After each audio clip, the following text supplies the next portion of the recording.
بخاری شریف میں قبیلہ غامدیہ کی اس عورت کا تذکرہ موجود ہے جو خود آئی تھی، کوئی گرفتار کر کے نہیں لایا، از خود آئی۔ احساس پیدا ہو گیا نا گناہ کا۔ یہاں بہت ساری غلطیاں کر کے بھی لوگ جب اپنی بات کرتے ہیں تو کہتے ہیں کبھی یاد تو نہیں کسی کے ساتھ زیادتی کی ہو، یاد تو نہیں کبھی کسی کا، بھئی آپ نے اتنے بڑے ولی ہونے کا دعویٰ کر دیے۔ انسان تو انسان رہتا ہے۔ بڑے بڑے لوگ کہہ گئے کہ یا اللہ اگر انجانے میں بھی بھول گئے ہیں تو ہم سے درگزر فرما، لیکن جب ہم تیار ہی نہیں ماننے کو۔ حضرت انس بن مالک کہتے ہیں وہ خاتون آئی تو پکڑ کے نہیں لایا، کسی 14 دنوں کے ریمانڈ پہ نہیں اسے منوایا گیا، اسے وہ خود بخود آئی، اور کریم محبوب علیہ السلام کے سامنے جب وہ کھڑی ہوئی تو اتنے درد سے میں نے کم لوگ روتے دیکھے ہیں جس درد سے وہ روئی۔ عرض کرنے لگی حضور میں غلطی کر بیٹھی ہوں، مجھ سے زنا ہو گیا، مجھے پاک کر دے۔ تو محبوب کریم علیہ السلام نے فرمایا تو کیسے ثابت کرے گی تو نے گناہ کیا؟ یعنی مجرم کو ثابت کرنا پڑ رہا ہے کہ میں گناہ گار۔ یہ وہ کمال ہے کہ انسانوں کو احساس ہونے لگے کہ یہاں ہم غلط ہیں۔ جب اعتراف جرم ہوتا ہے، جب بیماری کی تشخیص ہوتی ہے تو پھر اس کا علاج بھی ہو جاتا ہے۔ حضرت انس بن مالک کہتے ہیں وہ عرض کرنے لگی حضور میرے پیٹ میں ناجائز بچہ ہے۔ حضور نے فرمایا جا جب بچہ پیدا ہو تو پھر آنا۔ وہ 8 ماہ کے بعد آئی تو اس کی گود میں پھول سا بچہ تھا۔ حضور نے فرمایا واپس جا، جب روٹی کھانے لگ جائے تو پھر آنا۔ وہ 2 سال 2.25 سال دودھ پلاتی رہی، پھر جب آئی تو بچے کے ہاتھ میں روٹی کا ٹکڑا تھا۔ کریم محبوب صلی اللہ تعالیٰ علیہ وسلم سے آ کے جب اس نے بات کی تو وہ درد سے روئی، کہنے لگی یا رسول اللہ 3 سال ہونے کو ہیں، میں نے گناہ کیا ہے، میں ساری رات سو نہیں پاتی۔ حضور تڑپتی اگر اس حال میں مر گئی تو اپنے رب کو کیا منہ دکھاؤں، مجھے پاک کر دے، میرے حال پہ رحم فرمائے۔ محبوب کریم صلی اللہ علیہ وسلم نے بچہ ایک صحابی کو دیا، فرما بچوں کی طرح پالنا، اور کہا اسے لے جاؤ، پتھر مار مار کے اسے سنسار کر دو۔ صحابہ کہتے ہیں اسے پتھر لگ رہے تھے اور حضور بے چینی کے ساتھ ٹہل رہے۔ آ کے خبر دی حضور وہ تو وصال کر گئی، انتقال ہو گیا۔ فرمایا یہاں تک تو بات اس کی تھی۔ حضرت انس بن مالک کہتے ہیں اب محبوب کریم نے صحابیات سے فرمایا اسے غسل دو، کفن پہناؤ، جنازہ تیار ہو جائے تو مجھے خبر کرنا۔ حضرت انس بن مالک کہتے ہیں غسل ہوا، کفن ہوا، جنازہ تیار ہوا تو حیران ہم تب ہوئے جب میرے محبوب نے فرمایا صفے بناؤ میں خود جنازہ پڑھاؤں گا، میں خود جنازہ پڑھاؤں۔ اور سرکار نے جنازہ پڑھایا تو ایک شخص کی زبان سے نکلا حضور اس ملعون کا معاذ اللہ جنازہ جس نے ناجائز بچہ جنا، اس کے لیے آپ دعا کر رہے ہیں، جنازہ پڑھا۔ حضور فرمانے لگے خاموش ہو جاؤ، تم نے گناہ دیکھا ہے اس کا احساس نہیں دیکھا، تم نے غلطی دیکھی ہے لیکن اس کی توبہ کا انداز نہیں دیکھا۔ اور صاحب کنز العمال نے یہ لفظ نقل کیے ہیں کہ کریم محبوب فرمانے لگے اس نے تو ایسی شاندار توبہ کی ہے کہ اگر میں اپنی ساری امت میں بانٹ دوں تو اللہ سب کی مغفرت فرما دے گا۔ احساس جب پیدا ہو جاتا ہے نا اپنے دل کے اندر کہ یہاں میں غلط ہوں، ان العبد اذا اعترف ثم تاب تاب اللہ علیہ او کما قال نبی صلی اللہ علیہ وسلم، رواہ مشکات۔ حضور نے فرمایا جب کوئی بندہ کہتا ہے نا اللہ میں بھول گیا تھا، اور پھر وہ توبہ کرتا ہے تو رب اس کی توبہ کو فوراً ہی قبول فرما لیتا ہے۔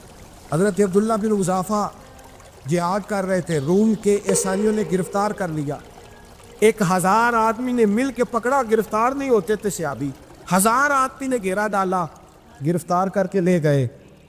اور جب بادشاہ کے سامنے گئے تو وزیر کہنے لگا بادشاہ بندہ بڑے کام کا ہے، اگر ہمارے قابو آ گیا تو فائدہ دے گا، صحابی ہیں حضرت عبداللہ بن حذافہ، حضرت فاروق اعظم کا زمانہ ہے، اگر قابو آ گیا تو فائدہ دے گا۔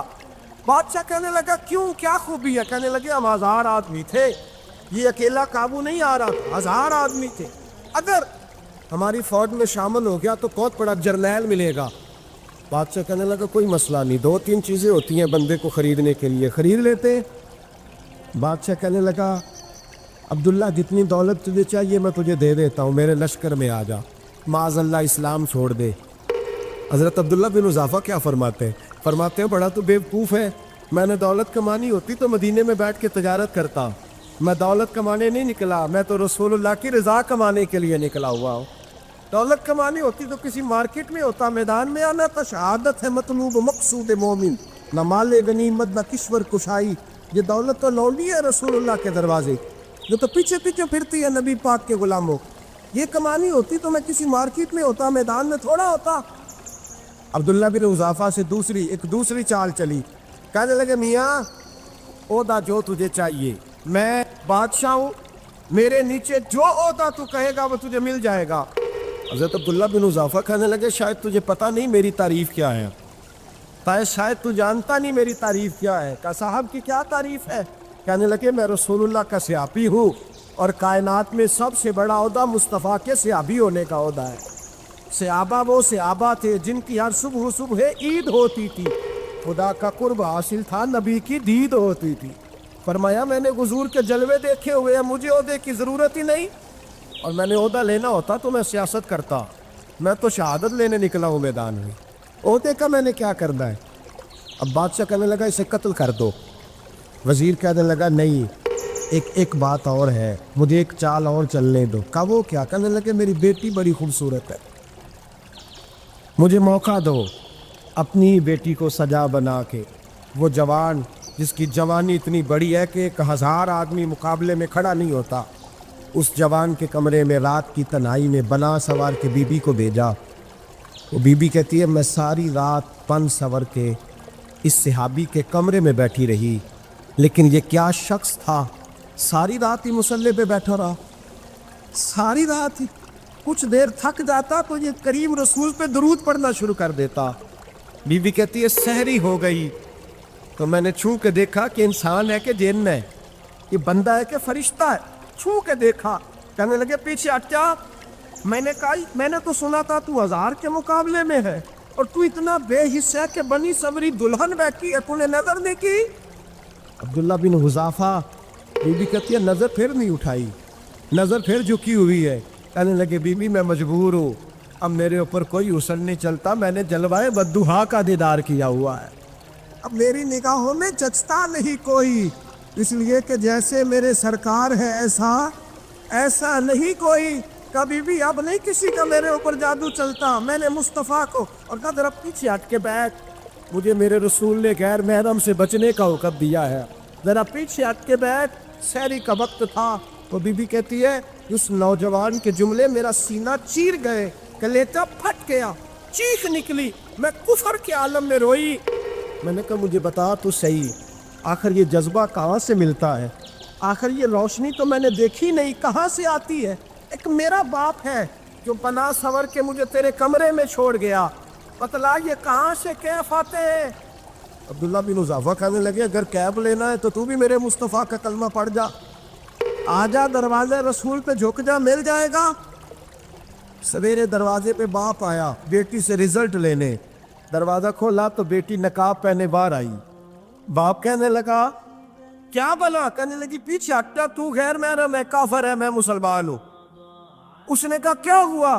کہنے لگی تیرے جیسے کو باپ کہوں، تیرے جیسے کو جو مجھے استعمال کر رہا تھا، میں تجھے باپ نہیں مانتی، میں اب رسول والی ہو گئی، میں حضرت فاطمہ کی کنیزہ ہو گئی، میں اب نبی کریم کی خادمہ ہوں، خبردار میرے قریب نہ آنا۔ یہ داؤ بھی ناکام ہوا۔ اب حضرت عبداللہ بن حذافہ کے سامنے موت کھڑی کی، ایک کڑا میں تیل گرم کیا، کہنے لگے تجھے اس میں جلایا جائے گا۔ حضرت عبداللہ بن حذافہ رضی اللہ تعالیٰ عنہ جب جلنے کے قریب ہوئے تو رونے لگے۔ روم کا بادشاہ کہنے لگا شاید ڈر گیا ہے، کہنے لگے اب سمجھ آئی ہے، اب تجھے پتہ چلا ہے، چلا آ جا۔ حضرت عبداللہ بن حذافہ کہنے لگے تو کافر ہے، تیری کافروں والی سوچ ہے، اس لیے نہیں رویا کہ موت سے ڈر گیا ہوں، میں تو اس لیے رویا ہوں کہ ایک جان ہے اور نبی پاک پہ قربان ہو رہی ہے، کاش رب مجھے 1000 جان دیتا، میں ساری مصطفیٰ پہ قربان کر دیتا۔ ایک سنار نے گلی میں یتیم چھوٹے سے بچے کو گھومتے دیکھا تو سنار بے اولاد تھا، بچے کو اٹھا کے گھر لے آیا، 18 سال اس بچے کی پرورش کی، اس کو پالا پوسا، جوان کیا۔ سنار کے پاس وہ دکان پہ چلا جاتا، وہ کئی دفعہ دکان پہ رہتا، کئی دفعہ گھر میں رہتا، ایک دفعہ وہ دکان پہ تھا، بچہ گھر تھا، 18 سال کا جوان، اس کی بیوی اکیلی تھی۔ وہ جس نے ماں بن کے پالا تھا اس نے اسی پہ حملہ کر دیا، اس کا بازو بری نیت سے تھاما۔ بیوی چیخی، تھوڑی دیر گزری تو وہ نوجوان پیروں میں بیٹھ گیا، کہنے لگا اماں پتہ نہیں مجھے کیا ہوا۔ شام کو سنار آیا، بیوی چیخنے لگی، چلانے لگی، کہنے لگی آج عجیب بات ہوئی، جس کو میں نے جگر کا خون دے دے کے پالا اسی نے گندی نظر ڈالی۔ سنار محو حیرت ہے، بیوی کا خیال تھا کہ لات اٹھائے گا، ڈنڈا اٹھائے گا، نوجوان کو مارے گا، لیکن وہ رونے لگ گیا۔ اس نے کہا آج اس نے میرا بازو تھاما ہے، جانے کیا کیا ہے۔ پریشان ہونے لگ گیا، سجدے میں گر گیا، کہا تو بتاتا کیوں نہیں؟ تو وہ سنار کہنے لگا اس کی غلطی نہیں، 18 سال کے بعد آج مجھ پر بھی شیطان سوار ہوا تھا۔ ایک عورت آئی تھی، اپنے بازوؤں میں چوڑیاں پہننا چاہتی تھی تو میں نے بھی گندی نظر سے ہاتھ ڈالا تھا، رب کریم نے مجھے فوراً اس کی سزا دی۔ جن کے گھروں میں بیٹیاں ہوتی ہیں ان کی نظریں گندی نہیں ہوتی، جو بیٹیوں کے باپ ہوتے ہیں، جو بہنوں کے بھائی ہوتے ہیں، ان کی نظریں گندی۔ اور اگر تو ٹیلی فون کرتا ہے، تو کسی عورت کے ساتھ تعلق رکھتا ہے تو یہ بات لکھ لے، امام فخر الدین رازی 1، علامہ اسماعیل حقی 2، ملا جلال الدین رومی 3، امام خازن 4، امام جلال الدین سیوطی 5 حدیث کے استاد اور محدث لکھتے ہیں کہ اگر تو کسی پر گندی نظر ڈالے گا تو تیرا گھر بچ سکتا، یاد رکھ نہیں بچے، اس لیے کہ تیری نظر ہے، کسی کی بیٹی کو بیٹی سمجھ تاکہ تیری بچی کا پردہ قائم رہے، کسی کی بہن کو، یہ کیا بات ہوئی کہ تو جتنا مرضی گند معاشرے میں پھیلاتا رہے تیرا گھر بچا رہے، یہ کیسے ہو سکتا؟ قَإِنَّ لَهُ مَعِيشَةً ضَنْكَ، اللہ فرماتے ہیں زندگی تنگ ہو جائے گی تیرے لیے مشکل، تو ڈھونڈتا پھرے گا کہ میں مرنے کو جگہ تلاش کروں۔ سچی توبہ کرے، کھری توبہ۔ یہ گناہ انسان کو مجبور کر دیتے۔ حضرت عبداللہ بن مبارک رحمۃ اللہ تعالیٰ علیہ، ان کے سینکڑوں شاگرد تھے، ایک شاگرد کے انتقال کا وقت آیا تو گھر گئے ملنے۔ آپ کہتے ہیں میں نے زور لگا لیا پر اس کی زبان پر کلمہ جاری نہیں ہوا۔ میں اسے کہتا کلمہ پڑھ پر اس کی زبان پر جاری۔ اللہ اکبر، بہت بڑی نعمت ہے، دعا فرمائیں اللہ ایمان کی موت عطا فرما، ایمان کی موت دے اللہ کریم، ایمان کی موت دے۔ ایسے بھی لوگ دیکھیں ہیں، مسجد نبوی ہے، رسول اللہ کا شہر ہے، سر سجدے میں ہے، روح پرواز کر گئی، روح پرواز، کہ کتنا نصیبوں والا ہے، کتنا نصیبوں والا کہ مسجد نبوی میں سر سجدے میں رکھا ہے، اور اللہ تبارک و تعالیٰ نے محبوب کے قدموں میں موت عطا فرمائی۔ حضرت عبداللہ بن مبارک کہتے ہیں میں نے اس کو کہا کلمہ پڑھ تو اس کی زبان پہ جاری نہیں ہوتا، میں بار بار کہتا تو وہ منت کرتا، کہتا حضور میں کوشش کرتا ہوں جاری نہیں ہوتا۔ فرماتے میں پریشان ہو کے اٹھا، ابھی میں دروازے پہ پہنچا تھا، اس نے چیخ ماری اور روح پرواز کر گئی۔ بچے رونے لگے، بیوی رونے لگی، تو میں نے اس کی بیوی سے کہا کہ یہ جرم کیا کرتا، اتنا بڑا پاپی پہ کلمہ جاری نہیں ہوا۔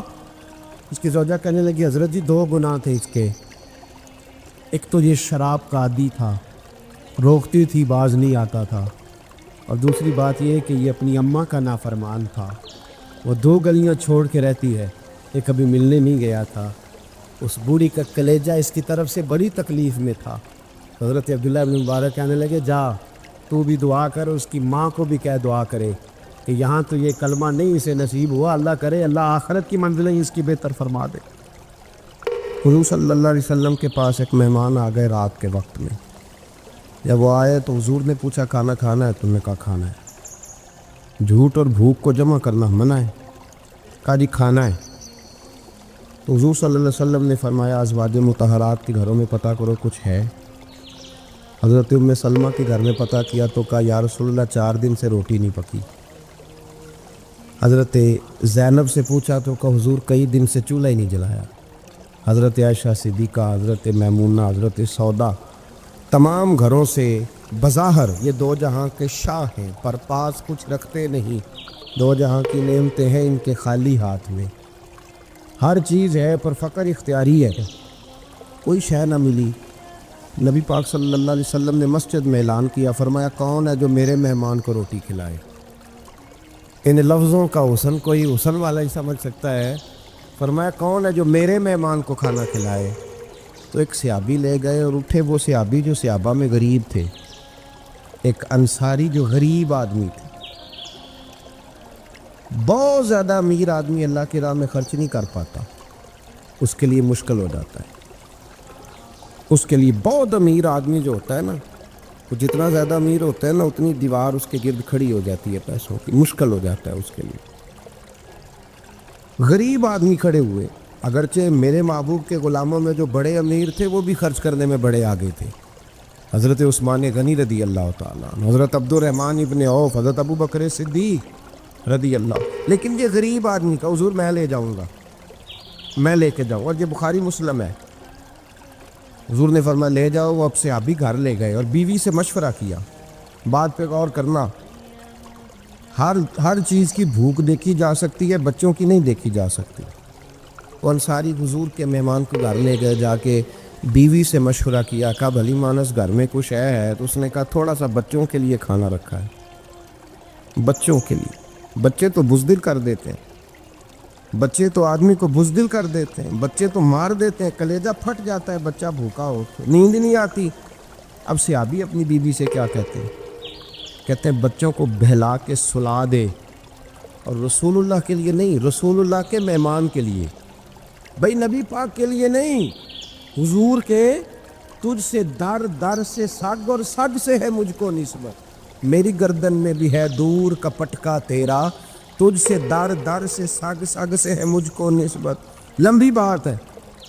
اب بچوں کو سلا دو، بی بی نے بچوں کو سلا دیا تو میاں بیوی کا مشورہ ہوا کہ مہمان کے ساتھ بیٹھ کے روٹی کھانا بھی سنت ہے۔ تو اب مہمان کے ساتھ بیٹھ کے کھانا بھی ہے تو کھانا ہے ایک دو آدمی کا۔ اب خاوند اپنی بیوی کو تیار کرتا ہے کہ میں بھی کھانے پہ بیٹھ جاؤں گا، تو بھی بیٹھ جانا، اور جب مہمان کھانے میں ہاتھ ڈال لے تو اٹھنا، کہنا او ہو دیا تو صحیح کیا ہی نہیں، ابھی بجھ جائے گا، اور جا کے دیا بجھا دینا۔ ہم ہاتھ ہلاتے رہیں گے، مہمان روٹی کھاتا رہے گا۔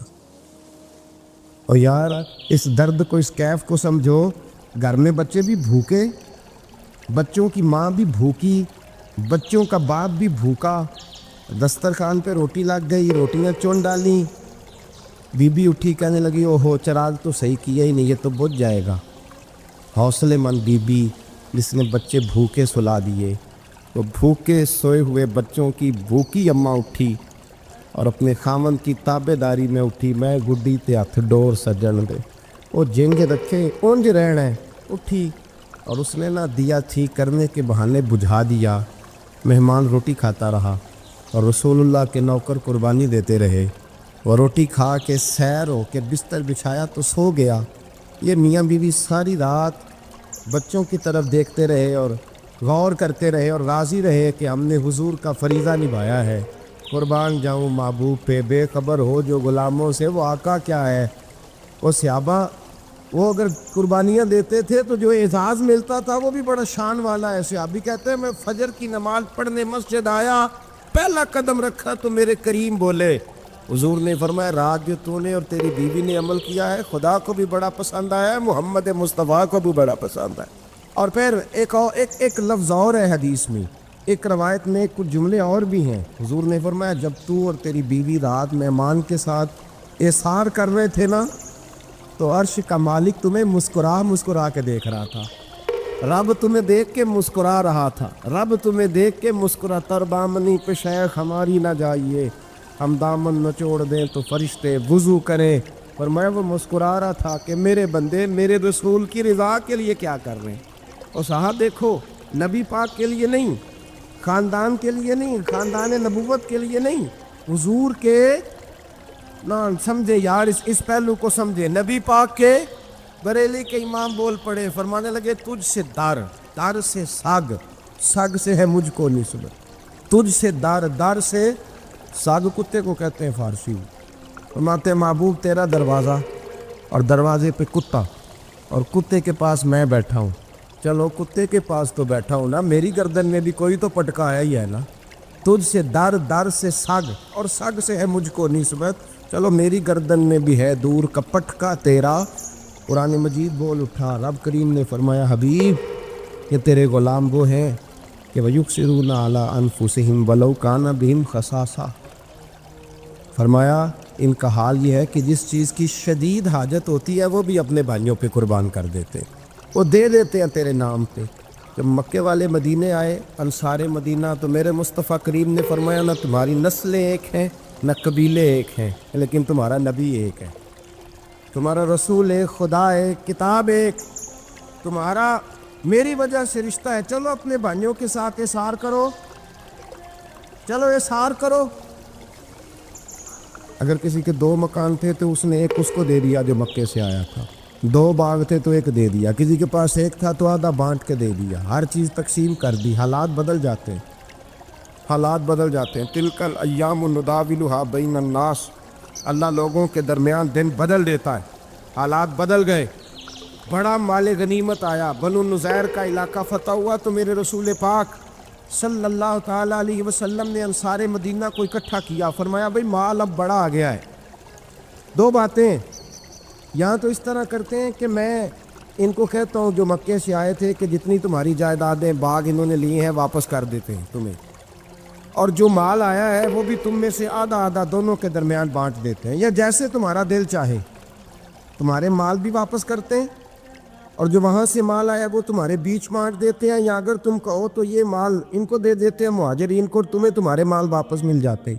حضور نے پوچھا انصار مدینہ سے، حضرت سعد بن معاذ، سعد بن عبادہ تڑپ کے کھڑے ہوئے، عرض کی محبوبہ میں تو ابو بکر کو جانتا ہی نہیں تھا، حضور مجھے کیا پتا عمر کون ہے، میں کیا جانوں عثمان غنی مولا علی کی عظمتوں کو، محبوبہ میں نے تو تجھے ان کی طرف مسکرا کے دیکھتے ہوئے دیکھا ہے، تیرا جلوہ دیکھا ہے، تجھ سے در در سے ساگ ساگ سے ہے مجھ کو نسبت، یا رسول اللہ صلی اللہ علیہ وسلم ہم سے مشورہ نہ کریں، آپ اس طرح کریں جو جائیدادیں ہم نے انہیں دی ہیں وہ بھی ان کے پاس رہنے دیں، اور جو مال آیا ہے وہ بھی ان میں تقسیم کر دیں، اس لیے کہ ہمیں تو بس اتنا پتہ ہے کہ یہ آپ کے غلام ہیں، آپ کے نوکر ہیں، ہمیں اس سے زیادہ کسی چیز کے کوئی غرض ہے، بس آپ کے غلام ہیں، بات ختم ہو گئی۔ حضور خاموش ہو گئے۔ صحابہ کہتے ہیں دیر کے بعد ہم نے کہا فیصلہ ہونا چاہیے، فیصلہ پتہ کیا ہوا؟ حضور نے ہاتھ اٹھائے، کہا اے اللہ میرے مدینے والوں پہ رحم فرما، اے اللہ میرے انصار پہ رحم فرما، اللہ ان کے جذبے قبول فرما۔ بھائی اظہار والی زندگی، وہ کیا بات ہوئی کہ میں نے بڑی قربانی دی ہے، اور جب تک تو قربانی نہیں دیتا تو قدر والا نہیں ہوتا۔ جو چیز قربانی سے حاصل ہوتی ہے اس کی قدر ہوتی ہے، جو چیز مفت میں آ جاتی ہے اس کی کوئی قدر نہیں ہوتی، کوئی قدر نہیں۔ میں اکثر سوچتا ہوں کہ حضرت خواجہ اجمیری کے خلیفے اجمیر میں بھی تو ہونے چاہیے تھے نا، لیکن ان کے خلیفے اجمیر میں نہیں ہوئے، دلی میں ہوئے۔ تو میں سوچتا ہوں دلی والوں کے خلیفے دلی میں ہونے چاہیے، لیکن دلی میں نہیں ہوئے، پاک پتن میں ہوئے، تو پاک پتن والوں کے یہاں ہو جاتے، اس لیے کہ قربانی جو دیتا ہے نا، جو دور سے چل کے آتا ہے وہ قربانی کرتا ہے، قربانی دیتا ہے، اس کو قدر زیادہ ہوتی ہے۔ ہم نے کسی شے کے لیے کبھی قربانی نہیں دی، نہ دین کے لیے، نہ قرآن کے لیے، نہ مسجد کے لیے، نہ شیخ کے لیے، نہ طریقت کے لیے، قربانی تو ہے ہی نہیں۔ تو جو شے مفت ملتی ہے اس کا نہ مزہ آتا ہے نہ قدر ہوتی ہے۔ جو چیز قربانی کر کے لیتے ہو نا، قربانی کر کے، اس کی قدر ہوتی ہے۔ اسی لیے کہا تھا کسی درویش نے، اس نے کہا تھا قدر نبی دا ایک کی جانن دنیا دار کمینے، قدر نبی دا جانن واگے سو گئے وچ مدینے۔ ان سے پوچھو نا، ان سے پوچھو ان حضرات کو کتنی قدر تھی۔ قربانی اپنی زندگی میں دینا سیکھیں۔ ایک ہوتی ہے بندے کی ذاتی خواہش، اس کو کچلنا بڑا مشکل ہوتا ہے۔ قربانی بڑی ضروری چیز کا نام ہے، اور جو قربانی دینا سیکھ جاتا ہے وہ بچ جاتا ہے۔ کتیا 6 بچے جنم دیتی ہے لیکن قربانی نہیں نہ دیتی بچوں کی، تو ریوڑ نہیں بنتے، اجڑ نہیں بنتے۔ بکری 2 بچے پیدا کرتی ہے اور سال کے بعد ہزاروں بچوں، لاکھوں بچوں کی قربانی دیتی ہے، پر پھر بھی جدھر جاؤ بکرے ہی بکرے نظر آتے ہیں۔ جو قربانی دینا سیکھ جاتا ہے نا، یزید نے کوئی قربانی نہیں دی، اس لیے کوئی شخص بھی کھڑا ہو کے نہیں کہتا، حالانکہ 14-15 بیٹے تھے یزید کے، کوئی بھی کھڑا ہو کے نہیں کہتا میں اس کی نسل میں سے ہوں۔ امام حسین نے ساری قربانی دے دی۔ ایک زین العابدین بچے تھے، پوری دنیا میں اللہ نے سید عطا فرمائے ہوئے ہیں۔ جو قربانی دینا سیکھ جاتا ہے وہ بچ جاتا ہے۔ ہم نا قربانی کیا، ہمارے پاس تو اضافی شے ہے وہی دینے کو تیار نہیں۔ جب آپ تیار ہی نہیں تو سودا ہی نہیں کر، آپ نکلے ہی نہیں میدان میں، تو حاصل کیسے ہو؟ حصول تو تب ہوگا نا جب آپ کوئی انویسٹمنٹ کریں گے. تو آپ انویسٹ ہی نہیں کر رہے تو بھائی آپ نے پودا ہی نہیں لگایا تو پھل کیسے ملے؟ قربانی نہیں دی تو وہ درجہ کیسے ملے؟ اس کے لیے تو قربانی ضروری ہے. اب تمام صحابہ کی زندگی پڑھ لیں، حضرت ابو بکر سے لے کر حضرت بلال تک، یہ سارے قربانی والے ہیں. آپ تمام اولیاء کی صفت پڑھ لیں، اگر غوث اعظم، جیلانی، داتا علی اجویری، خواجہ معین الدین، یہ سب قربانی والے لوگ ہیں. قربانی دیتے رہے تو بچے ہوئے. ان کے جو ساتھ تھے وہ بھی قربانیوں والے تھے.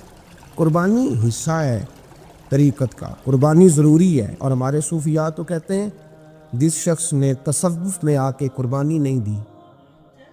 بزرگوں کے پاس ایک شخص آیا، غالباً خواجہ نظام الدین محبوب الہی کی بات ہے، میرے ذہن میں نام پورا نہیں سما رہا. تو ایک مرید نے آ کے کہا حضور زکوٰۃ کتنی دینی ہے؟ فرمایا 2.5%. تھوڑی دیر کے بعد حضرت نصیر الدین چراغ دہلوی آ گئے، کہا حضور اللہ کے راستے میں کتنے دینے ہیں؟ فرمایا 50%. ایک ساتھی قریب بیٹھا تھا، اس نے کہا پہلے کے لیے 2.5% کا فتویٰ تھا، اس کو کہہ دیا آدھے دے دے. چند منٹ گزرے تو حضرت امیر خسرو بھی آ گئے. کہا حضور زکوٰۃ کتنی دینی ہے؟ فرمایا جو ہے سارا ہی لے آ، تیری 100% ہے. تو وہ ساتھی جو قریب بیٹھے تھے اس نے کہا بابا فتوے علیحدہ علیحدہ ہیں. فرمایا فتویٰ ایک ہی ہے، بندے علیحدہ علیحدہ ہیں. فتویٰ ایک ہی ہے، مجھے پتہ ہے کون کتنے دے سکتا ہے. وہ جس کو میں نے 2.5% کہا ہے وہ بھی جا کے حساب کتاب کرے گا، اس نے 2.5 بھی پورا نہیں دینا. فرمایا جس امیر خسرو کو میں نے کہا نا سارا لے آ، اس کا دل کرے گا میں اپنا مکان بھی توڑ کے لے آؤں. میں نے فتویٰ ایک ہے، بندہ دیکھ کے بات کی ہے. بھائی قربانی نہیں ہے، اظہار ہی نہیں ہے، جذبہ ہی نہیں ہے، ہمارا مزاج ہی نہیں ہے. لیکن نا یہ اب ایک تو شریعت کی قربانی ہے نا، یہ تو اس پہ بھی لوگ بڑا سوچیں گے، اس پہ بھی لوگ بڑا سوچیں گے. فتوے پوچھتے پھریں گے کہ جی میرے اوپر تو ابھی میں نے تو 15,500 قرضہ دینا ہے، دوں کہ نہ دوں، کون سی دوں؟ فتوے پوچھیں گے. دینے کی دفعہ فتوے پوچھیں گے اور لینے کی دفعہ چھٹی، جو آتا ہے آنے دو. کبھی لینے کی دفعہ بھی فتویٰ پوچھنا صاحب کہ یہ مجھے اتنا مال آ رہا لے لوں کہ نہ لوں. وہ لے لیا، قابو کر لیا. جب دینے کی باری آئی تو فتویٰ احصار کرے. اور احصار صفت ہے مسلمان، یہ احصار کرنے لگتا ہے تو بچنے لگ جاتا ہے، اس کا فائدہ ہونے لگ جاتا ہے. قربانی دینے لگ جاتا ہے تو بچ جاتا ہے. کسی نے کہا تھا سن اے مسلمان، یہ نقطہ فیض قرآنی میں ہے، عظمت و اسلام اور مسلم صرف قربانی میں ہے. اگر تو جینا چاہتا ہے تو قربان ہو. حضرت سیدنا ابو بکر صدیق فرماتے ہیں میں حضور کے سامنے بیٹھا، ایک شخص آیا، اس نے آ کر کے کہا یا رسول اللہ صلی اللہ تعالیٰ علیہ وآلہ وسلم، یہ میرے ہاتھ کے اندر خنجر ہے، میں قتل کر کے آیا ہوں. قاتل کھڑا ہوا. ایک طرف قرآن مجید کا حکم ہے کہ جس نے ایک آدمی کو قتل کیا پوری انسانیت کو قتل کیا. حضور یہ خنجر ہے، قتل کر کے آیا ہوں. میرے مصطفیٰ نے فرمایا کس کو قتل کیا؟ عرض کی حضور سگی بہن کو مارا ہے. سگی بہن تھی، میں نے قتل کر دی. میرے نبی پاک صلی اللہ علیہ وسلم نے فرمایا کیوں مارا؟ پیار نہیں تھا؟ کہا محبوبہ بہن سے کس کو پیار نہیں ہوتا، بڑا پیار تھا، پر مارا کیوں؟ تو صحابی رونے لگے، کہنے لگے محبوبہ میں بڑا پیار کرتا تھا، پر وہ کافرہ تھی، مشرکہ تھی، بڑا پیار کرتا تھا. جب بھی اس کے پاس جاتا وہ آپ کے بارے میں بات چھیڑ دیتی. میں اس کو کہتا سارا کچھ کر لے، میرے نبی کے بارے میں بات نہ کر دو. میں ہر شے سہ لیتا، پر مصطفیٰ کریم کی ذات کے بارے میں کوئی بات برداشت کرنے کی طاقت نہیں رکھتا. یہ والا جملہ نہ کہنا. میں اس کو روکتا، منع کرتا، تو باز نہ آتی. کہتے ہیں آج اس نے اتنی سخت بات کی کہ میں اس کا گلا کاٹ آیا ہوں، قتل کر دیا ہے. حضور میرے لیے حکم کیا ہے؟ تو نبی پاک نے فرمایا جا، تیرے اوپر کوئی سزا نہیں، تو نے جو کیا ہے اچھا ہی کیا ہے، یہ اچھا کر ڈالا ہے جو تو نے کیا ہے. ایک صحابی نابینا تھے، آنکھوں سے نظر نہیں آتا تھا، رشتہ کوئی نہیں دیتا تھا، معذور آدمی تھے. نکاح ہوا، شادی ہوئی، 2 بیٹے دیے اللہ، گھر بس گیا، بیوی کپڑے دھو کے دیتی، خدمت کرتی، روٹی پکا کے دیتی، بچے بڑے حسین تھے. اور وہ صحابی خود فرماتے ہیں، نابینا صحابی کہتے ہیں موتیوں کی طرح کے میرے بچے، جو بھی آتا آ کے کہتا تیرے موتیوں کی طرح کے لال ہیں. لیکن آپ فرماتے ہیں ایک صبح اعلان ہو گیا، مدینے میں شور ہو گیا، کچھ نابینا صحابی کی بیوی قتل ہو گئی، کسی نے خنجر کے دبایا، مر گئی ہے. کہتے ہیں اس کے لواحقین اکٹھے ہوئے، در رسالت مآب پہ آئے، آگے کہنے لگے حضور ہمارا قاتل ڈھونڈ کے دیں، ہماری بیٹی کو کس نے مارا؟ میرے رسول پاک نے مجمع پہ نظر ڈالی، فرمایا بھائی مجھے کہنے کی ضرورت نہ پڑے، اگر قاتل موجود ہے تو خود اٹھ جائے۔ خود اٹھے۔ وہ نبینا صحابی بیچ میں سے اٹھ کے کھڑے ہو گئے، کہنے لگے سونیا قاتل کوئی باہر نہیں، میں خود قاتل ہوں، میں نے مارا ہے، میں قاتل ہوں، میں نے مارا ہے۔ مصطفیٰ کریم سید عالم صلی اللہ علیہ وسلم نے فرمایا تجھے تو اس کی بڑی ضرورت تھی، بڑی حاجت تھی، تیری بیوی تھی، تیرا گھر سنبھالتی تھی، تیرے بچے تھے۔ صحابی عرض کرنے لگے حضور سارا کچھ ٹھیک تھا پر وہ آپ کی بے ادب تھی حضور، اس کے آنے سے میرا گھر بس گیا، روٹی پکنے لگی، کپڑے ملنے لگے، اولاد ہونے لگی، میں دنیا پہ آ گیا، لیکن محبوبہ میں نے وہ سکھ کیا کرنے ہیں جو تیری بے ادبی پر تعمیر کیے جائیں۔ یا رسول اللہ مجھے کیا حاجت اس چیز کی، اس میں آپ کا پیار ہی نہ ہو، یا رسول اللہ آپ کی محبت ہی نہ، حضور میں نے قتل کر ڈالا ہے، مجھے بیوی نہیں چاہیے، مجھے وہ والی چاہیے جس کی زبان پر رسول اللہ کے نام کے ترانے ہو، جو حضور کی محفل کرنے والی ہو، نعت پڑھنے والی ہو، جو نبی پاک علیہ السلام کی ازواج کا، اولاد کا، بیٹیوں کا ذکر کرنے والی۔ مجھے وہ بی بی نہیں چاہیے جو بی بی بے ادبی کرے۔ میرے نبی پاک صلی اللہ علیہ وسلم نے محلے داروں سے پوچھا، فرمایا بات اس کی ٹھیک ہے؟ کہا حضور واقعی بے ادب تھی۔ نبی پاک نے فرمایا اٹھو پھر چلے جاؤ، اس نے انسان نہیں مارا، اس نے گستاخ رسول کو مارا ہے، اس نے ایک گستاخ رسول کو مارا ہے۔ بھائی یاد رکھیں نبی پاک کا پیار ایمان کا حصہ ہے، اس میں کوئی کمپرومائز نہیں۔ حضرت ابو عبادہ بن جراح نے میدان کے اندر اپنے باپ کو قتل کیا، باپ کو مارا۔ حضور سید عالم صلی اللہ علیہ وسلم نے کہا ابو عبادہ تو نے باپ ہی مار دیا ہے؟ کہا حضور باپ نہیں چاہیے، رسول اللہ کا وفادار چاہیے، حضور وفادار چاہیے۔ نبی پاک صلی اللہ تعالیٰ علیہ وآلہ وسلم کی محبت اصل دین ہے، اصل دین۔ صحابہ کرام نے ہر چیز سے بڑھ کر رسول پاک سے پیار کیا، ہر چیز سے بڑھ کر، بھلا دی دنیا ساری انہوں نے، لیکن رسول پاک سید عالم صلی اللہ علیہ وسلم کا پیار انہوں نے اپنے دل سے نہیں بلایا، اپنی اولادیں لا کے حضور کی خدمت میں پیش کر دی، اپنے بچے لا کر پیش کر۔ حضرت عائشہ صدیقہ رضی اللہ تعالیٰ عنہ فرماتی ہیں ساری زندگی ابو بکر صدیق نے ڈانٹا نہیں، میرا باپ رفیق تھا، شفیق تھا، مہربان تھے، کوئی کبھی انہوں نے سخت گھورا بھی نہیں ہماری طرف۔ لیکن کہتی ہے ایک دن میں حضور کے ساتھ گفتگو کر رہی تھی، بچی تھی، میری آواز ذرا بلند ہوئی تو کہتے ہیں جناب ابو بکر صدیق رضی اللہ تعالیٰ عنہ باہر سے دوڑے آئے، اندر آئے، حضرت ابو بکر نے تھپڑ اٹھایا، میرے منہ پہ مارنے لگے، حضور آگے بڑھے، بچایا۔ میں نے کہا ابا جی آپ نے تو گھورا بھی کبھی نہیں، یہ کیا ہوا؟ حضرت جناب عائشہ صدیقہ کہتے ہیں ابو بکر صدیق رو پڑے، کہنے لگے عائشہ میرے اوپر سے پہاڑ بھی گزر جائیں تو مجھے تکلیف نہیں ہوتی، اور میرے مصطفیٰ کے سامنے کوئی اونچا بولے بھی تو میرا دل ٹوٹ جاتا ہے۔ خبردار، حضور سید عالم، حضرت عمر کا زمانہ تھا، کچھ لوگ آئے کہیں اور کے رہنے والے، مسجد نبی میں اونچی آواز میں بولنے لگے، اونچی آواز میں باتیں کرنے لگے۔ حضرت عمر نے بلایا، فرمایا ادھر آؤ، کون ہو، کہاں سے آئے ہو؟ کہنے لگے کوئی شام کا ہے، کوئی کسی ملک کا ہے۔ آپ فرمانے لگے تمہیں پتہ نہیں یہ روضہ رسول ہے؟ تمہیں پتہ نہیں یہ حضور کی مسجد ہے؟ لا ترفعوا اصواتکم فوق صوت النبی، تمہیں خبر نہیں تم کہاں آئے ہو؟ فرمایا اگر تم مدینے کے رہنے والے ہوتے میں تمہیں دروں سے مارتا، تمہیں سزا دیتا۔ تمہیں ادب رسول کا نہیں پتا، تمہیں رسول اللہ صلی اللہ علیہ وسلم کے طریقے کا نہیں پتا۔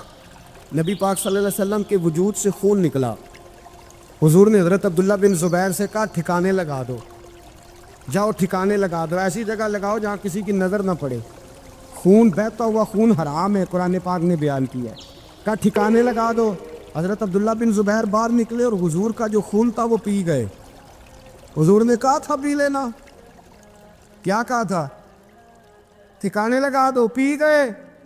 واپس آئے تو مصطفیٰ نے فرمایا کہاں ٹھکانے لگایا؟ کہا یا رسول اللہ ایسی جگہ جہاں کسی کی نظر نہیں پڑے گی، ایسی جگہ جہاں کسی کی نظر نہیں پڑے گی۔ حضور نے فرمایا پی گئے ہو؟ کہا حضور پی گیا ہوں۔ فرمایا جاؤ، نبی کا وعدہ ہے تمہارے وجود کو جہنم کی آگ چھوئے گی بھی نہیں۔ ہم وہ والا پیار کرتے ہیں جو حضور نے کہا ہے۔ حضرت ام ایمن نبی پاک کی دائی تھی، حضور کی رضائی والدہ تھی، سرکار کی طبیعت مبارک علیل ہوئی تو حضور نے نا ویسے نبی پاک جب پخانہ کرتے تھے نا تو حضرت عائشہ صدیقہ فرماتی ہیں حضور کے پخانے سے کستوری سے بھی زیادہ خوشبو آیا کرتی۔ اور آپ حضرت انس بن مالک فرماتے ہیں حضور کھیتوں میں پخانے کے لیے جاتے میں ساتھ جاتا، جہاں نبی پاک صلی اللہ علیہ وسلم پخانہ کرتے میں وہاں جا کے دیکھتا تو کوئی شے نہ ہوتی۔ میں کہتا حضور کہاں گیا؟ اللہ کے رسول فرماتے جب میں پخانہ کرتا ہوں تو زمین کھل جاتی ہے، میرا پخانہ اندر سمو لیتی ہے۔ حضور کے پخانے اور پیشاب سے کستوری کی خوشبو آتی تھی، کستوری کی خوشبو آتی تھی۔ حضرت ام ایمن رضی اللہ تعالی عنہ کہتی ہیں حضور نے پیشاب کیا، طبیعت مبارک قلیل تھی تو لکڑی کے ایک برتن میں حضور نے پیشاب کیا اور کہا اماں جی اس کو باہر رکھا ہے، کہیں باہر ٹھکانے لگائیں۔ حضرت ام ایمن کہتی ہے میں نے اسے ہاتھ لگایا تو میرے وجود سے بھی خوشبو آنے لگی، میرا جسم مہکنے لگا۔ حضرت ام ایمن کہتی ہے میں باہر جا کے نکال کے دکھاؤ کسی حدیث سے کہ رسول پاک نے فرمایا ہو میرا پخانہ پی جانا۔ حضرت ام ایمن باہر گئیں، نبی پاک کا پیشاب مبارک پی گئیں، واپس آئیں تو حضور نے فرمایا اماں کہاں رکھا ہے؟ کہنے لگی محبوبہ وہاں رکھا ہے، کسی کی نظر نہیں پڑے گی۔ حضور نے فرمایا پی گئی ہو؟ کہا حضور پی گئی ہوں۔ فرمایا جاؤ میرا وعدہ ہے قیامت تک تمہیں پیٹ کی بیماری کوئی نہیں لگے گی، جب تک زندہ رہو گی پیٹ کی بیماری۔ حضور نے کہا تھا کہ پی جاؤ نا۔ بھائی یاد رکھیں رسول اللہ صلی اللہ علیہ وسلم کے صحابہ جو حضور کی تعظیم کرتے ہیں تو اس کا حکم نہیں دیا نبی پاک، لیکن وہ جانتے جب تعظیم کی باری آئے تو جو بھی کام تعظیم کا ہوگا، جو کام بھی عزت کا ہوگا وہ عزت دی جائے گی۔ ایک صحابی حضور علیہ السلام کی گھوڑے کو کجاوا بالا کرتے تھے، کاٹھی ڈالتے تھے۔ حضور نے کہیں نہیں کہا کہ وضو کر کے ڈالنا، غسل کر کے ڈالنا، کہیں نہیں کہا۔ رسول پاک صلی اللہ علیہ وسلم رات کو کہہ دیتے کہ صبح جانا ہے تو گھوڑا تیار کر دینا، اونٹ تیار کر دینا۔ ایک دن اللہ کے محبوب سویرے اٹھے، گھوڑا تیار تھا، حضور بیٹھے تشریف لے گئے۔ جب تشریف لے گئے نبی پاک صلی اللہ علیہ وسلم تو حضور واپس آئے تو بلایا، ان سے صحابی کا نام تھا حضرت اسلم بن شریک۔ ان کو بلا کے حضور نے فرمایا یار آج کجاوا تو نے نہیں باندھا۔ وہ رونے لگے، کہنے لگے محبوبہ اس کا مطلب ہے میرا باندھنا آپ کو پسند آتا ہے، اس کا مطلب ہے میری خدمت قبول ہے۔ فرمایا تو نے نہیں باندھا؟ یا رسول اللہ نہیں۔ فرمایا کیوں نہیں باندھا؟ کیا جواب ہے، کیا حسن ہے۔ کہنے لگے یا رسول اللہ میں صبح اٹھا تو میرے اوپر غسل فرض تھا، اگر میں بغیر غسل کے ہاتھ لگاتا حضور کو نہیں نبی پاک کے گھوڑے کے کجاوے کو، کہا حضور گھوڑے کے کجاوے کو بغیر غسل کے ہاتھ لگاتا تو بے ادبی تھی، اور اگر غسل کرتا تو حکم ماننے میں دیر ہوتی تھی، یہ بھی بے ادبی تھی، لہذا کسی اور کی ڈیوٹی لگائی۔ صحابہ نے حضور کی وہ تعظیم کی جس کا حضور نے حکم نہیں دیا تھا نبی پاک نے کہ یہ والی تعظیم کرو۔ ایک دن حضرت عمر فاروق جناب ابو بکر صدیق سے ملنے آئے، کہنے لگے ابو بکر ایک کام سے آیا ہوں۔ عمر کہو، امیر المومنین کے پاس آئے جناب عمر، ایک کام سے آیا ہوں۔ کہیے۔ کہنے لگے ایک شے کی ضرورت ہے، مانگوں گا تو آپ دے دیں گے؟ جناب عمر فاروق رضی اللہ تعالیٰ عنہ کہنے لگے میرے بس نہیں تو ضرور دے دوں گا، تو میرا بھائی ہے بات تو کر۔ تو حضرت عمر نے پتہ کیا مانگا؟ کہنے لگے ابو بکر وہ جو غار ثور میں تم 3 دن حضور کے ساتھ رہے ہو نا، میں 3 راتیں نہیں مانگتا، ان میں سے مجھے 1 رات دے دو۔ اور کیا لفظ ہیں، کیا حسن ہے۔ کہنے لگے عمر کی زندگی کی ساری نیکیاں لے لو، 3 راتوں میں سے 1 رات مجھے دے دو، 1 رات مجھے دے دو۔ حضرت ابو بکر صدیق رضی اللہ تعالیٰ عنہ رو پڑے، کہنے لگے میں نے کہا تھا جو بس میں ہوگا دوں گا، یہ تو میرے مصطفیٰ کی محبت ہے، یہ کسی کو دینا میرے بس کی بات ہے، یہ حضور کا پیار ہے جو میں نے سنبھال کے رکھا ہوا ہے، سنبھال کے پھر کے گلی گلی تباہ ٹھوکریں سب کی کھائے کیوں، دل کو جو عقل دے خدا تو تیری گلی سے جائے کیوں، جان ہے عشق مصطفیٰ روز فضو کرے خدا، ارے جس کو ہو درد کا مزہ وہ ناز دوا اٹھائے کیوں، اب تو نہ روک ہے غنی عادت سگ بگڑ گئی، پہلے ہی دن میرے کریم لقمہ تر کھلائے کیوں۔ حضرت بلال کہتے ہیں میں اذان پڑھ رہا تھا، ابو بکر سن رہے تھے، انہوں نے چوم کے آنکھوں سے لگایا، بعد میں کہ ملا علی قاری نے لکھا ہے، بعد میں کسی صحابی نے کہا محبوبہ ابو بکر نے انگوٹھے چوم کے آنکھوں سے لگائے ہیں، اور انہوں نے چوم کے کہا کرلا تو نہیں بھی کہا یا رسول اللہ حضور آپ میری آنکھوں کی ٹھنڈک ہے۔ میرے مصطفیٰ نے فرمایا جو میرے ابو بکر کی طرح کرے گا اس کی آنکھوں میں کبھی تکلیف نہیں ہوگی، اس کی آنکھوں میں کبھی تکلیف۔ حضور آپ نے تو حکم ہی نہیں دیا، آپ نے تو کہا ہی نہیں ہے کام کرنے کا، آپ نے تو کہا ہی نہیں ہے ذکر کرنے کا۔ میرے رسول کریم سید عالم صلی اللہ تعالیٰ علیہ وسلم کا پیار ایمان کی جان ہے۔ ہم نے وہ سارے منظر بار بار دیکھے، بار بار سنے، اور اب تو شرم آتی ہے، میرا دل کرتا ہے میں فلسطین کا نام نہ لیا کروں، شرم آتی۔ یہ کوئی ہماری تقریروں کے موضوع ہیں؟ یہ کوئی ہمارے کالم لکھنے کے عنوان ہے؟ یہ کوئی ہمارے موبائل پہ لگانے کے سٹیٹس ہیں؟ یہ تو شرم سے مر جانے کا مقام ہے۔ یہ کوئی گردنیں اٹھا کے بات کرنے والی بات ہے؟ یہ موبائل پہ ایک دوسرے کو ویڈیو دکھانے کا منظر ہے؟ رمضانوں میں شاموں میں اپنے اپنے بچوں کو سینوں سے لگا کے افطاریاں کرانے والوں اور بچوں سے پوچھنے والوں کہ پتر تو کی کھانا ہے، اس سے پوچھ لے اس کی مرضی کیا ہے۔ تمہیں پتہ ہے فلسطین کی بیٹیاں بھی سیدہ خدیجۃ الکبریٰ کی بیٹیاں ہیں، وہ مومنوں کی مائیں ہیں تو ان کی بھی تو مائیں ہیں نا۔ فلسطین کی بہنیں بھی صبح قیامت حضرت فاطمہ کے پلو میں پناہ لیں گی۔ نبی پاک صلی اللہ تعالی علیہ وسلم نے فرمایا من اذا مسلمن فقد اذانی۔ میں کیسے وہ بات آپ کے دلوں تک اتاروں کہ حضور نے فرمایا جب میرے مسلمان کو تکلیف ہوتی ہے تو مجھے تکلیف ہوتی ہے، مجھے درد ہوتا ہے۔ اس رسول کی امت جو کافروں کی رسیاں زور سے باندھی جائیں تو حضور فرمائیں ڈھیلی کر دو، یہ ہائے ہائے کرتے ہیں تو مجھے نیند نہیں آتی۔ اگر بدر میں قیدی بنا کے لایا گیا کافر ہائے ہائے کرے تو حضور کو نیند نہیں آتی، تو مجھے بتاؤ کہ فلسطین کی بیٹیاں ہائے ہائے کرتی ہیں تو گنبد خضرا میں محبوب کو آرام ہے؟ میرے عزیز، بے حسی کی زندگی، چھوٹے موٹے بیانات، تو بھی کہہ دے تھوڑا سا فلانے کا بیان نہیں آیا، کیا کرنا ہے بیان دے کے، کیا بات کرنی ہے تذکرہ کر کے؟ دوستو آؤ رو کے دیکھ لیا ساری دنیا کے سامنے، کچھ رب کے سامنے رو کے نہ دیکھ لیں؟ اب اسے کہے نا، اب حضور کی بارگاہ میں عرض کر کے نہ دیکھ لے کہ تجھ سے فریاد ہے اے گنبد خضرا والے، اب کعبے والوں کو ستاتے ہیں کلیسا والے، اور کی اگر تو نے دل مسلم کی دل جوئی نہیں، پھر ہمیں تانا دیں گے بت کے مسلم کا خدا کوئی نہیں۔ اب اللہ رسول کی بارگاہ کی طرف رجوع نہ کر لیں، اب چھوڑ نہ دیں سیاستدانوں کے گلے، اب چھوڑ نہ دیں دنیا اقوام متحدہ کی بات اور سلامتی کونسل کی بات، اب اپنے اللہ کی جانب رجوع نہ کریں۔ دیکھو نا، نبی پاک صلی اللہ تعالی علیہ وسلم نے ہمیں فرمایا تمہارے آنسو قدر والے ہیں، رب رسول کی بارگاہ میں بہانا، ان کو ضائع نہ کرنا۔ عزیز بھائیو، یہ آنسو جو اللہ رسول کی بارگاہ کی طرف بہتے ہیں یہ اللہ کی رحمت کو متوجہ کرتے ہیں، یہ مالک کریم کے کرم کو مائل کرتے ہیں۔ ہمارا مسلح آباد ہونا چاہیے۔ وہ مجھے ایک دوست کہنے لگے صرف دعا کریں فلسطین کے لیے، آپ نے کہا جم کے دعا کریں، صرف دعا کرنے سے کیا ہوتا ہے؟ میں نے کہا دعا کرنے سے پہاڑ ہل جاتے ہیں اپنی جگہ سے۔ میرے رسول پاک رات کو دعا کریں تو صبح فاروق اعظم جیسے لوگ آ جاتے ہیں دین اسلام۔ نبی پاک علیہ السلام رات دعا کریں نا، دعا، اور بدر کی رات حضور دعا کریں تو اللہ 7,000 فرشتوں کو بھیج دیتا ہے مسلمانوں کی مدد کے لیے۔ صحابہ فرماتے ہیں میدان بدر میں ہم کسی کو قتل کرنا چاہتے تھے لیکن اس کی گردن پہلے سے کٹ کے گر جاتی تھی، فرشتے آئے ہوئے تھے۔ آج ہمارے ساتھ اللہ کی مدد ناراض ہو گئی ہے، ہم سے رب کی مدد ناراض ہے۔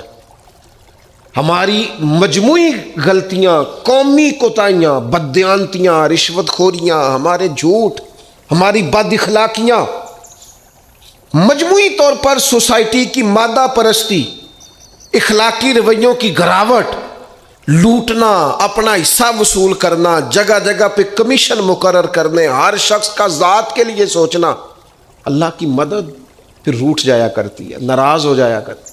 سب سے ضروری کام یہ ہے، سب سے ضروری کام کہ اللہ کی مدد شامل ہو۔ سب سے ایک صحابی تھے، ایک جگہ انہیں شہید کیا جا رہا تھا تو کافر چاہتے تھے کہ ہم ان کی لاش کو معاذ اللہ ثم معاذ اللہ بے حرمتی کریں۔ انہوں نے عرض کی مالک تو میرا مددگار ہے، اس بیابان جنگل میں میری مدد کرنا۔ شہد کی مکھیاں آ گئیں، ان کے پورے وجود کو چھپا لیا، کوئی چیز قریب آئی نہیں، اور لوگ کہتے ہیں مکھی اٹھ کے بیٹھے تو زخمی کر دیتی ہے، لیکن وہ اٹھ کے گئیں تو وجود پہلے سے زیادہ تر و تازہ تھا۔ اللہ نے محفوظ کر لیا وجود ان لوگوں کا۔ اللہ نے حفاظت فرمائی، اللہ کی مدد شامل تھی، اللہ کی مدد۔ ایٹم بم تم نے بنا لیے، ہتھیار تم نے سجا لیے، دولتیں تم نے جمع کر لی، بڑے بڑے تم نے ادارے قائم کیے،